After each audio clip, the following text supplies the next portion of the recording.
Good morning. I hope you have an amazing day or evening, today or this afternoon or tonight.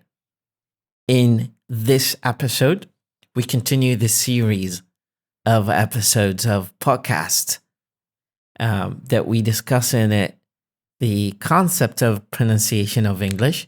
We analyze certain sentence structures for the purpose of the beneficiaries, whom in this case are you, the audience, the listeners, those people who want to benefit as much as possible from the structure of the podcast lessons that we have developed so far for the purpose of benefiting and enriching their experience, their oral experience, their auditory experience.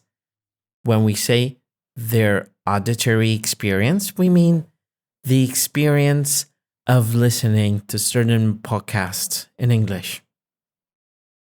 It's very informative to put yourself in the challenging mode of listening to a variety of podcasts, whether detective ones or podcasts about language learning or podcasts about psychology or cognitive science or mathematics.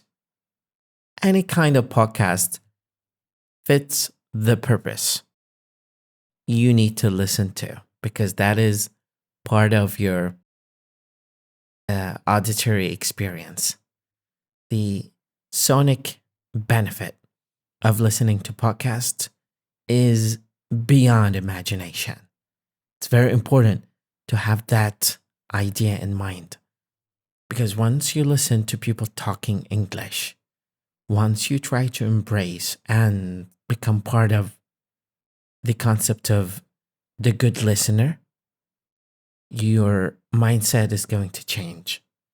Your ability to listen and adapt your mindset to this kind of experiences that are shared by others is beyond imagination. Therefore, you have to embrace the fact that listening is very important. It's the first channel that brings you to the court of English language and be able to listen to a variety of accents and dialects and condition your ears to this kind of beautiful language. Fine. Now, when I say fine, the word fine has so myriad amount of meanings. I don't recall certain word that has this amount of meanings except for the word set. Because if you look it up in dictionary, the word fine means marvelous. It means amazing. And the pronunciation of it is fine, fine, or fine, fine, or fine in American English. And the thesaurus, when we say the word thesaurus, thesaurus is a kind of dictionary that offers you the synonyms and antonyms of certain words.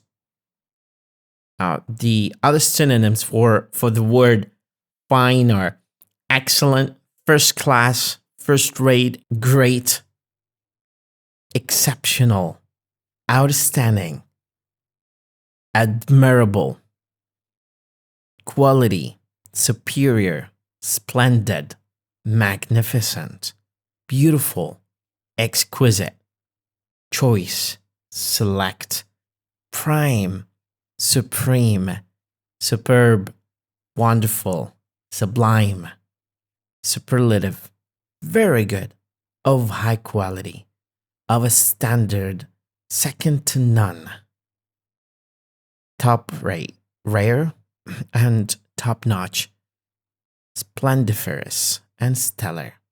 Look, as I said, This word is very interesting because you look at the list, the endless list of meanings that this word has. So despite the fact that we just talk about one single word, it's like an atom in the universe of language, but it carries so much nuclear energy that carries this amount of dimensions of meanings. Never underestimate the power of fine. That sounds like a good title of a book, maybe. I'm showing you this list, this laundry list of vocabulary.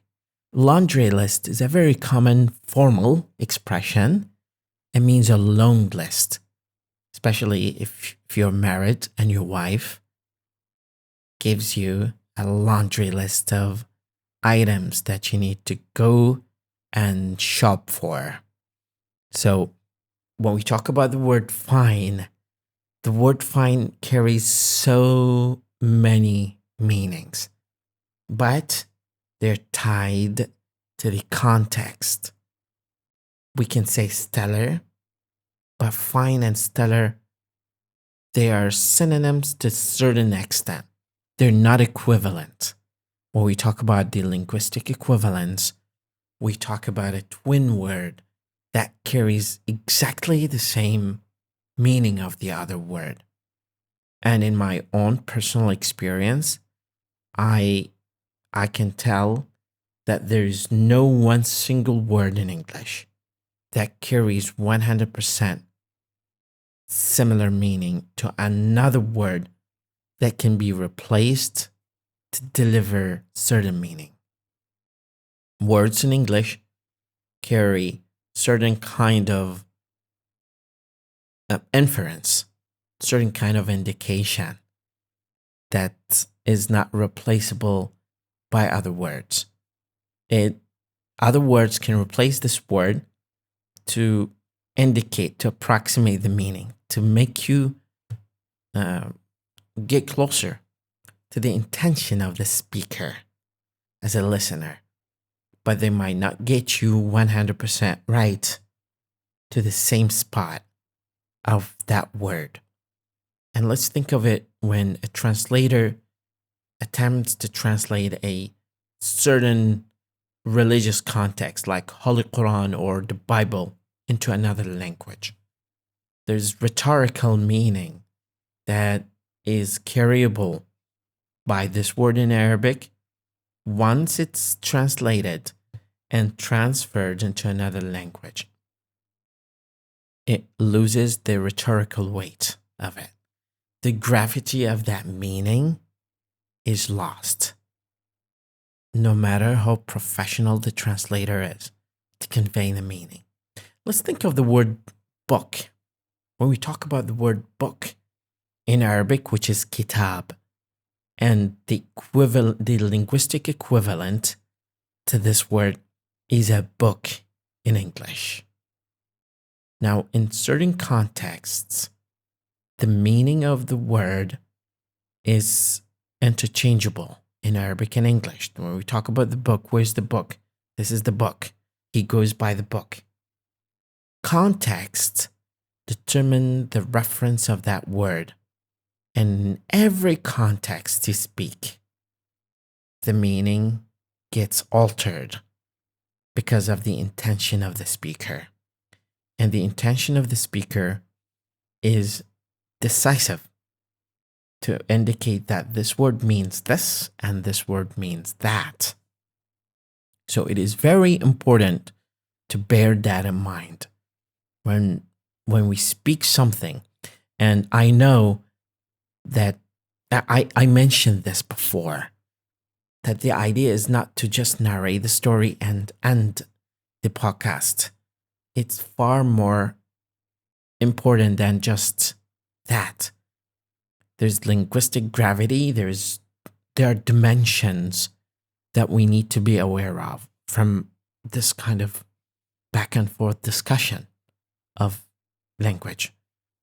The beauty of the discussion about the dimensions of the word fine outweigh the narrativeness of the story, and ending the podcast with just telling you the moral of the story. So when we talk about the word fine, each context that the word is used in is different. And sometimes you get fined as a verb. If the police officer finds you in the intersection crossing the red line or the red light. If you cross the red light before it gets green, you get fined. So the linguistic reference here indicates a verb that carries some legality to it. And depending on the jurisprudence of the police officer, he's going to charge you a certain amount of money as a fine for this. If your wife says, it's fine, you can go, it defeats the purpose of going because she doesn't mean it's fine. It means that she has something that you haven't settled with her. So it is very important to interpret the intention of the speaker based on their facial expressions, bodily gestures, the eye contact, the way of the proxemics of the speakers to each other, and the way they interact. There's certain kind of chemistry. I mean, don't we say that they have good vibe, good chemistry for lovers? So if your wife, and I keep saying this because it's very important, if your wife says, it's good, it's fine, you can go with your friends, I feel safe here. The word fine carries so much meaning. It's like the tip of the iceberg. There are more repercussions to your attempt of going than just saying it's fine. The linguistic meaning doesn't go beyond the intention of what I understood of what she said. That's not the true case here. I mean, if we just analyze the word fine, we can spend hours and hours going through each one of the context of this word and seeing how it completely alters the meaning depending on the context of what you're saying. If we look here at the second part of the word fine, we find that there is this example. He proposed marriage to a fine lady.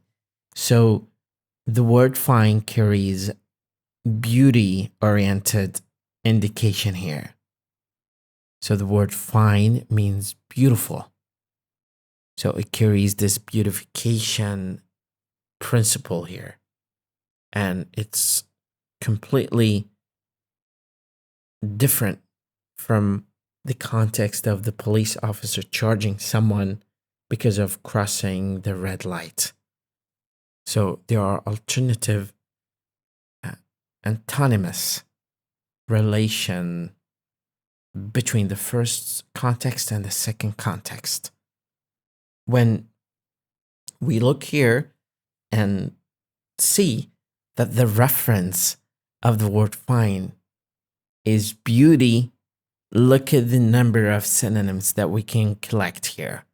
Admirable, praiseworthy, praiseworthy, praiseworthy. Laudable, estimable, upright, upstanding, respectable, seemly, ladylike, gentlemanly, attractive, good-looking, handsome, lovely, pretty, striking, stunning, delightful, well-favored, Scottish and Northern English, bony, and there is this archaic, comely and fair. If you look here, each one of these words, despite the fact that some of them are academically oriented and some of them are not common, some of them are non-standard, some of them are surfacing the daily use, and some others are very rare, even would sound very strange to the ears of native speakers once they are used. This is the ocean of English. This is the ocean of language. Language is very deep, and the tip of the iceberg is the kind of word that you keep hearing, these kind of words that tap on your lovely ears every day.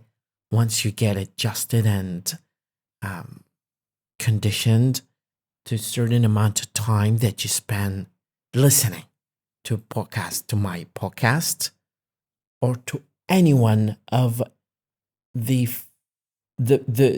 celebrities that you're following or the podcast makers out there, you need to embrace the fact that you need to condition your ears to a certain amount of listening. Other than that, the concept of listening and improving your English is just a wasted effort. Now, we have spent some time talking about the word fine, with the idea that in every certain kind of context, the intention of the speaker determine in general. So the context and the intention of the speaker determine the meaningfulness of this word or that word. And this is what you have to cater for. And when you speak, you have to usher your language in this kind of context. If you intend to say something that might sound disrespectful, but you are a very diplomatic person, you need to cater for that. Otherwise, the other person is going to feel offended. The other person is just going to feel insulted because of that. So, in our daily communication of language, we are manipulators, linguistically speaking, of the terms that we have amassed in our lifespan, based on our experience, based on the contact and communication that we have with each other. We're just players in a game of communication. And every word some people say, they say it with the intention of meaning something, with the intention of getting something. Because language is just a means of communication, but this communication has an end. And the end, selfishly speaking, belongs to the speaker. Like, what am I trying to say if I say something beautiful to this person? What am I getting out of it? Speech is a merchandise that people trade for certain physical or mental benefits. This is at least in my own experience, except for the pure intention of your friends, your family members, your parents, whom their major interest is to see you successful to some extent. Other than that, everybody uses his or her language for certain benefits and interests. So when you speak, there's an intention that you seek for and you deliver to the ears of the respondents. And the respondents have certain intention when they respond back to you. And the mutual interest of both parties is determined by context. That's why I really think context is the most important word when it comes to language and communication. It determines the intention of the speaker, it determines the intention of the listener of listening to this word or that word. It eventually funneled down and boiled to the fact that I have certain psychological or physical needs that I need to fulfill of this communication. If I talk nicely to my manager, my intention is more psychological, to appease him and appease his anger and make him feel comfortable. Otherwise, he's just going to cut my salary or payment, or he's going to give me a hard time on my work station. If I say things nicely to my wife, or if you're married, if you have a partner, the intention is more physical. If you say certain beautiful sentences to a diplomat, that's because you want to maintain the bilateral relations between the two countries. In every situation and in every context, the intention of the speaker determines his word selection.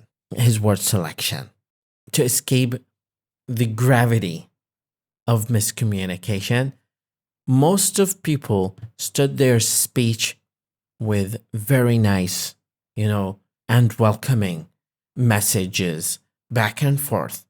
And if you focus on the way people speak in Middle East, there are so many skirmishes of greetings back and forth.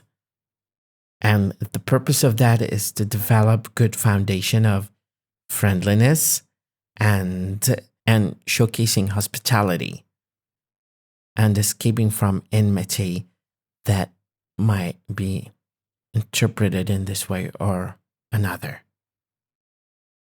The case that we have here is that we have spent around half an hour talking only about one word.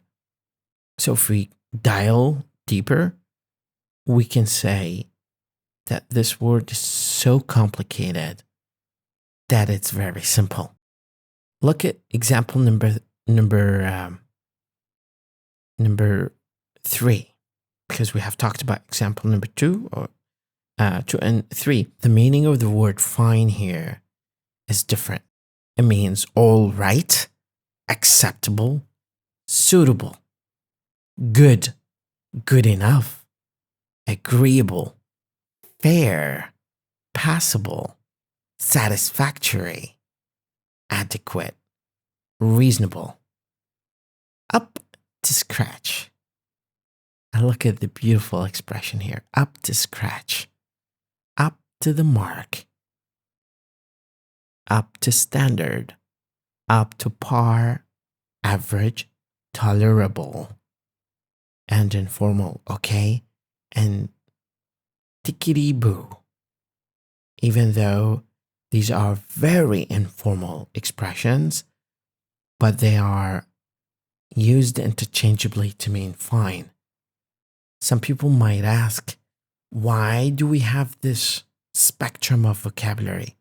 I would say this collection is generated based on statistical observation by the lexicographers.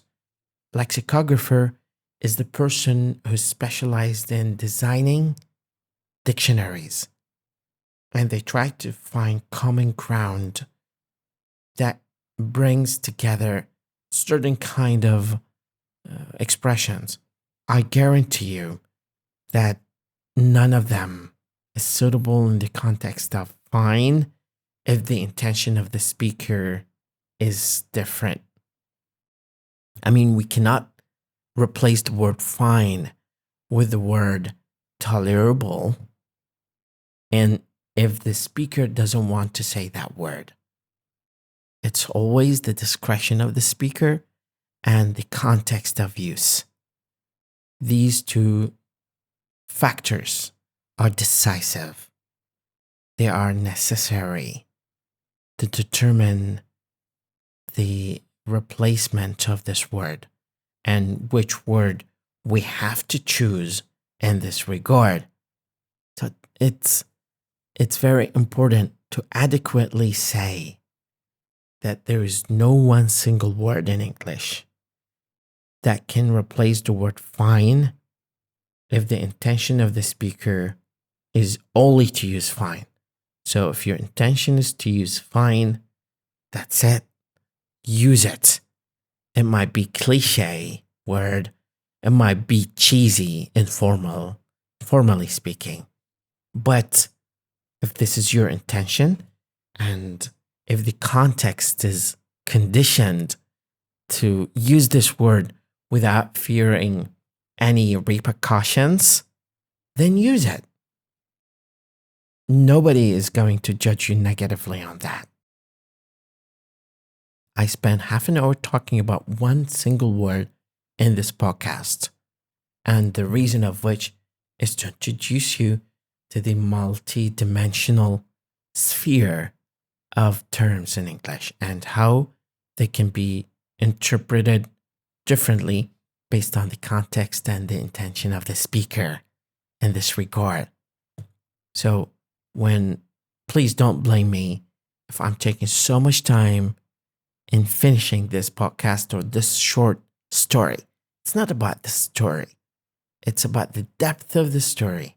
It's about the narrativeness of the story. It's about preventing you from being misunderstood. It's giving you the chance to look at the beauty of the universe of language based on the multidimensional, multispectral aspect of English and vocabulary. I might be blamed for that, but it's for the purpose of improving your sonic skills, your auditory skills, and to practice pronunciation better. Have a wonderful day or evening. مدرب اللغة وليد خالد.